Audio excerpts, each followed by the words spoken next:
प्यारे बच्चों, अस्सलामु अलैकुम।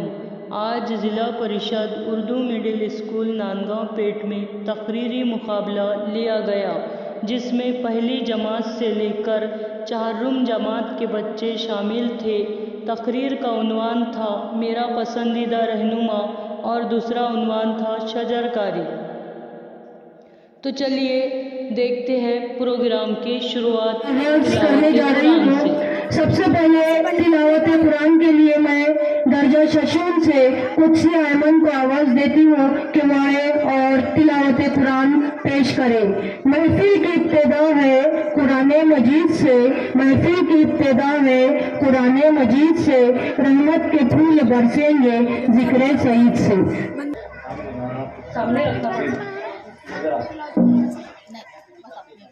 अस्सलाम वालेकुम, मेरा नाम कुदसी अहमद, मैं जमात शशम से आपके सामने तिलावत कुरान पेश कर रही हूँ।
चलिए अब तकरीरी मुकाबला शुरू होने जा रहा है। तो सबसे पहले दर्जा अव्वल से मैं खदीजा को आवाज देती हूँ। खदीजा फातिमा अजहर मुल्ला कि वो आए और अपनी तकरीर पेश करे। उन्वान है मेरा पसंदीदा रहनुमा।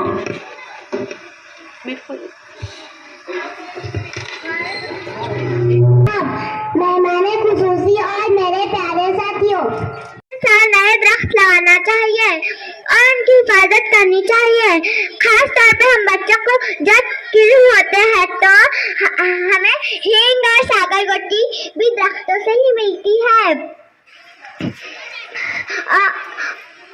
शजरकारी की अहमियत को समझते हुए ज़्यादा से ज़्यादा दरख्त पेड़ पौधे लगाना चाहिए और उनकी हिफाजत करनी चाहिए।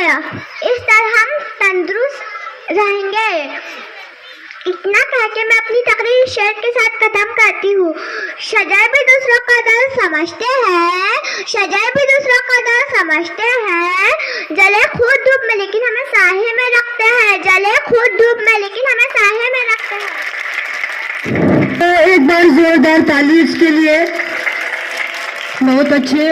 उसके बाद दर्जा दुआम से मदिया फातिमा, दर्जा दुआम अलिफ मदिया फातिमा मोहम्मद रज़ाक को आवाज देती हूँ कि आज की जैसे साथीराम और मेरे प्यारे साथियों, अस्सलामु अलैकुम। मैं मदिया फातिमा दुआ मल की तरफ से प्यारे पसंदीदा रहनुमा पे तकरीर पेश करने जा रही हूँ। उससे पहले एक चीज अर्ज करना चाहूँगी। दिल से जो बात निकलती है असर रखती है, दिल से जो बात निकलती है असर रखती है, पर नहीं ताकत परवास मगर बात की पर नहीं ताकत परवास मगर लगती है मेरी तकरीर को माने के मौलाना गुलाम आजाद। आइए मेरे पसंदीदा नमूना आपकी पैदाइश 11 नवंबर 1868 को मक्के में। उनका असली नाम मोहिउद्दीन अहमद था। वह आज़ाद हिंदुस्तान के पहले वज़ीर तालीम और कौमी रहनुमा थे। मौलाना का बचपन मक्का और मदीना गुजरा। इब्तदाई तालीम वालिद से हासिल की। मौलाना की ज़हनियत का अंदाज़ा इससे होता है कि 15 साल की उम्र में माहौल जरीदा सैनिक सिद्दीक जारी किया। 1914 में अहिलाल निकाला। उनके जन्मदिन को यौम तालीम के नाम से बनाते हैं। वो मुल्क की आज़ादी के लिए कई बार जेल गए। आज जेल में गुब्बारे खाती किताब लिखे। मौलाना आज़ाद तहरीक आज़म था। 12 जो खिलाफत तहरीक में भी हिस्सा लिया। वो कांग्रेस पार्टी के सदर भी थे। मौलाना को उनके खिदमत के लिए भारत रत्न से नवाजा गया। उनका इंतकाल 2 फरवरी 1958 को हुआ। उनका मज़ार दिल्ली में। आखिर में एक शेर अर्ज करना चाहूँगी। अजब कयामत का आशा कि अश्क आस्तीन नहीं है।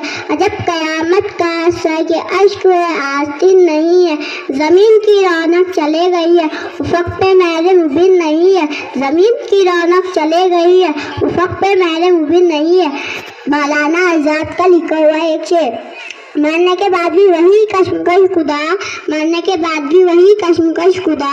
मैं कब्र में हूँ दिल मेरा है कुएं यार में। मैं कब्र में हूँ दिल मेरा है कुएं यार में। मैं अपनी तकरीर नहीं खत्म करती। फिर मिलेंगे। अल्लाह हाफिज़। 3 क्लैप्स गो।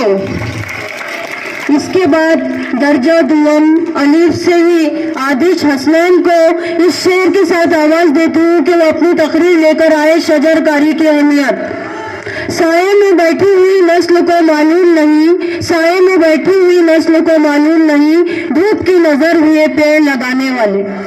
बिस्मिल्लाहिर्रहमानिर्रहीम। आज के इस जलसे के सदर असातिज़ इकराम और मेरे प्यारे साथियों, अस्सलामु अलैकुम। मैं आदिश हसनैन दुआ अलीफ से आपके सामने शजरकारी की अहमियत पर तकरीर पेश करने जा रहा हूँ।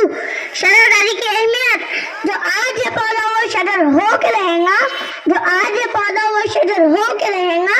शीरी मेरे ख्वाबों का शहर हो के रहेगा, शीरी मेरे ख्वाबों का शहर हो के रहेगा। शजर अरबी जबान का लफ्ज है और शजरकारी के मानी दरख्त लगाना है। शजरकारी वक्त की अहम जरूरत है, इससे इनकार मुमकिन नहीं। मौसमियाती तब्दीली, इंसानों के लिए फिर से सर्दी कम पड़ना, गर्मी का मौसम ज्यादा रहना, बारिशों का बेवक्त और कम होना बड़े मसाइल है। इसलिए शजरकारी बहुत जरूरी है। दरख्त लगाओ मुहिम स्कूली सतह पर भी होना चाहिए। जमीन का हुस्न दरख्त है और वो भी शजर सायादार हो तो एक दौलत नायाब है। फलदार दरख्त खुराक मुहैया करती है। ग्लोबल वार्मिंग से निपटने के लिए शजरकारी बहुत जरूरी है। मीठे थे जिनके फल वो शरद कट गए, मीठे थे जिनके फल वो शरद कट गए। ठंडी थी जिसकी छाव वो दीवार गिर गई, ठंडी थी जिसकी छाव वो दीवार गिर गई। दरख्त से हमें माली माशराती फायदे मिलते हैं।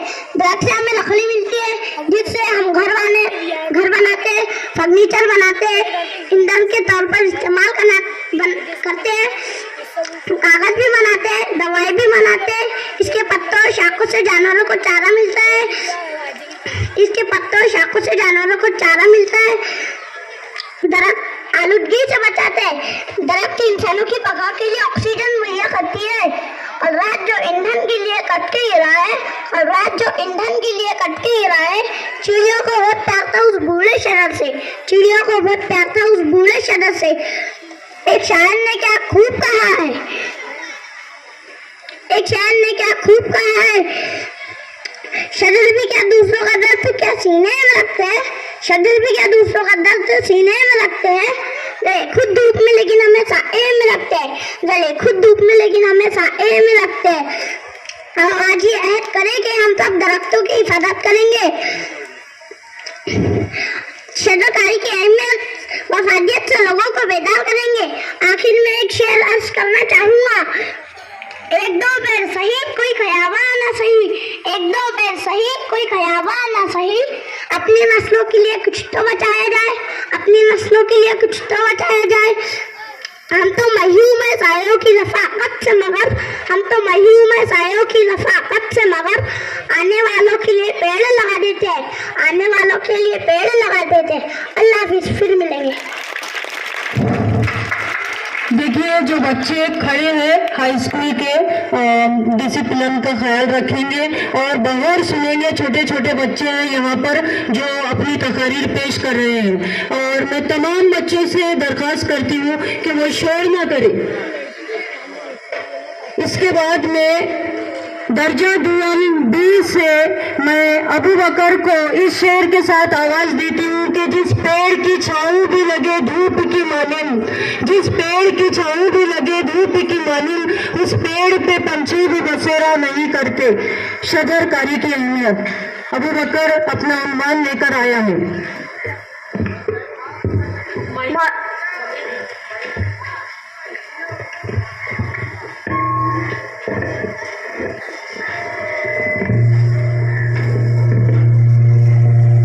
बहुत लंबी हो गई। इसके बाद बंद कर दीजिए, बंद करे बाद इसके बाद एक गिलास कम दीजिए, दूसरी मोहतरम सदर मुदर्रिस साहब, मेहमान, असातिज़ा इकराम और मेरे प्यारे साथियों, अस्सलामु अलैकुम। मैं अबू बकर दर्जा दुआम बा से आपके सामने तकरीर पेश कर रहा हूँ। मेरे तकरीर का उन्वान है शजरकारी। जो आज पौधा वो शजर हो के रहेगा, श्री मेरे ख्वाबों का सैर हो के रहेगा, शजरकारी वक्त की एक अहम जरूरत है, इससे इनका मुमकिन नहीं। मौसम तब्दील पूरे मुल्क हुआ काम और दुनिया के लिए बासी तशवीश है। अहले बसीरत लोगों का ख्याल है कि आइंदा जंगे पानी के लिए लड़ी जाएंगी, इसलिए माज़ा समाइल दरख्त की अहमियत को समझो, अपने घर दरख्त लगाओ। अल्लाह ताला अपनी जन्नत को दरख्त से बरफूला फूलों से लहरे हुए बताता है। दो शजर है कुरान में ख्वाब जिनका बुलंद हुआ, पहला जैतून का शजर ठहरा, दूसरा अंजीर का दरख्त हुआ। दरख्त लगाना सबका जायज़ है। एक दफा कुछ नौजवान अपने इलाके में शजरकारी कर रहे थे। एक शख्स का वहाँ से गुजारा हुआ, वो उनके और नौजवान से मुखातिब हुए कि शाबाश बच्चों, तुम बहुत नेकी का काम कर रहे हो। मैं तुम्हें नसीहत करता हूँ कि तुम जमीन पर दरख्त लगाओ और उनसे प्यार करो, खल्के खुदा की खिदमत करो, इसके लिए एहसार करो। मौसम तब्दील पूरे मुल्क हुआ काम, इसके लिए एहसार करो। सर्दियों का आसमान तुम पर जरूर रहमत फरमाएगा और तुमसे जरूर मोहब्बत फरमाएगा। आखिर बस इतना, मका बनाते हुए छत बहुत जरूरी है, बचा के ज़हन में लेकिन शज भी रखना है, अस्सलाम वालेकुम। 3 क्लब्स गो। इसके बाद मैं कहकशा सहरिश को आवाज देती हूँ कि वो आए और कहकशा का उन्वान है मेरा पसंदीदा रहनुमा।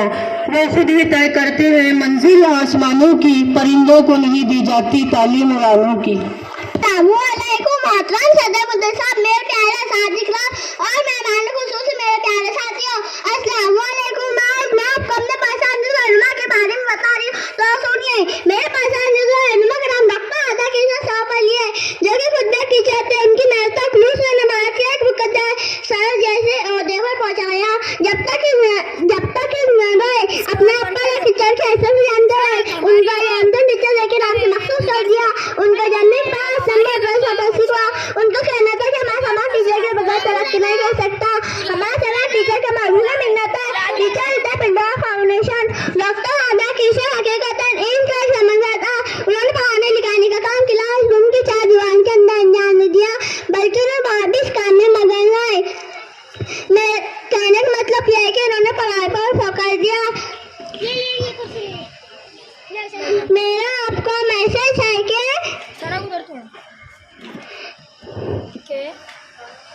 उस्ताद की कदर करो, कहना मानो, और ना जो शागिर्द उस्ताद की सख्ता बर्दाश्त नहीं कर सकता, उसे ज़बानी सख्ता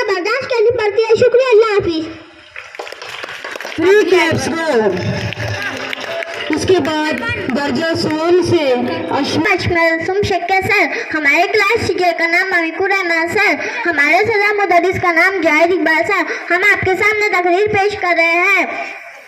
गांधी जी हमारे मुल्क के बड़े लीडर थे। पहले हमारे मुल्क में अंग्रेजों का राज था। गांधी जी की कोशिशों से हमारा मुल्क आजाद हुआ।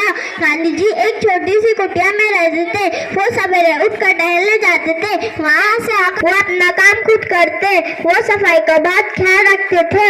गांधी जी का कहना था कि आपस में सब भाई भाई हैं, कोई छोटा या बड़ा नहीं। हमारे मुल्क के सब लोग गांधी जी को बापू कहते हैं। ठीक, लेट्स गो। इसके बाद दर्जा सोम से आयशा सिद्दीका को आवाज देती हूँ मेरा पसंद। अस्सलामुअलैकुम। जलसाए सदर साहब और मेहमान आए हुए मेहमान और तमाम असातिज़ा इकराम और मेरे प्यारे साथियों, मेरा नाम नबीला फिरदौस। मेरे क्लास टीचर का नाम अमीकुर रहमान सर, मेरे मोहतरम जावेद इकबाल सर। मैं आपके सामने तकरीर पेश कर रही हूँ। मौलाना अबू कलाम आजाद का असली नाम मोहिउद्दीन अहमद था। उनके वालिद का नाम मोहम्मद अखरियुद्दीन था और वालिदा का नाम आलिया था। उनकी पैदाइश मक्का शहर में 11 नवंबर 1888 को हुई। उनके वालिद अरब से हिजरत करके हिंदुस्तान की शहर कलकत्ता आ गए थे। मौलाना ने अपने अखबार के जरिए वतन की मोहब्बत को बेदार करने की कोशिश की। मौलाना आजाद एक हमारे कौमी लीडर के हैसियत से उभर व कांग्रेस पार्टी की कौमी सदर भी रहे। हिंदुस्तान की आजाद की बाद मौलाना आजाद मुल्क के पहले रियासत तालीम बनाया गया। मौलाना आजाद का इंतकाल 22 फरवरी 1978 को हुई। उनका मजहर उर्दू बाजार जमा मस्जिद दिल्ली के इलाके में है। ठीक, लेट्स गो। बच्चे ने देखकर पूरा सही पढ़ी है, माशाल्लाह। इसके बाद हुए कातिल में है।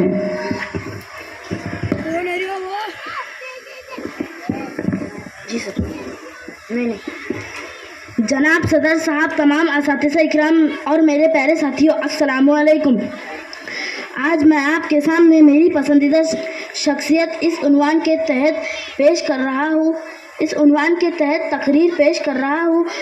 मेरी पसंदीदा शख्सियत है डॉक्टर जाकिर हुसैन। डॉक्टर जाकिर हुसैन 8 फरवरी 1897 ईस्वी को हैदराबाद के पुराने शहर के इलाके बेगम बाजार के एक